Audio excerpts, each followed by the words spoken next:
DeLuca, staff photographer Dallas Cowboys quarterback Dak Prescott 4 winds up to throw behind a block by Dallas Cowboys offensive guard Connor Williams, 52, during the Philadelphia Eagles vs. the Dallas Cowboys NFL football game at it.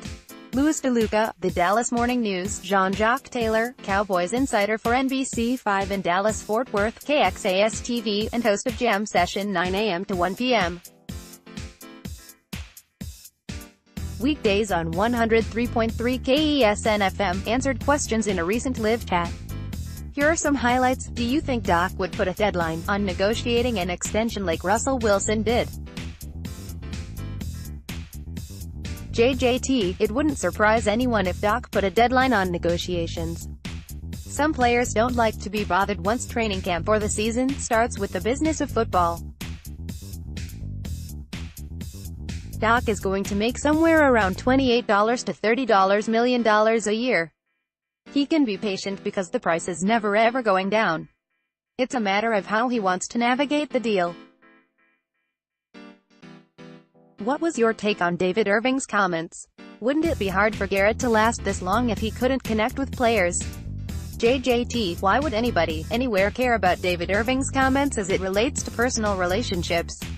I wouldn't. He's committed to smoking weed, and that's cool. It's his life. He gave up tens of millions to do it. I've known Garrett for 25 years. I've known some of his closet teammates. Garrett, like all of us, is flawed, but the silly stuff Irving has said has no merit. Do you think the Cowboys should change up their uniforms anytime soon? JJT, the Cowboys have a classic look and an iconic uniform. There's no need to change it. Are there any guys you'd particularly like to see the Cowboys grab it? No.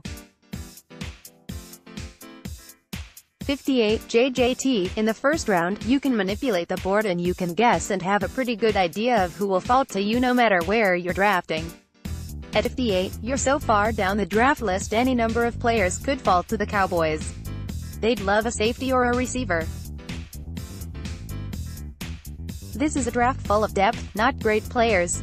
If Mississippi State's Jonathan Abram fell to them, they would probably be thrilled, and the same goes for South Carolina as Deebo Samuel. I think people underestimate Doc's play. Has anyone looked at the first 3 years of Romo's statistics after starting versus Doc's first 3 years? In many cases they are quite similar. JJT, I don't really even think you can compare their first 3 years because Doc was playing as a 4th-round pick and Tony was starting after getting a chance to watch for almost 3 seasons. Plus, they're two completely different quarterbacks. Romo is obviously the better passer and Doc is obviously the better runner. Both are playmakers and make plays at winning time, but I'd suggest to you that Doc makes fewer poor plays than Romo, and that's been a big reason why they've been able to win games. View the entire chat.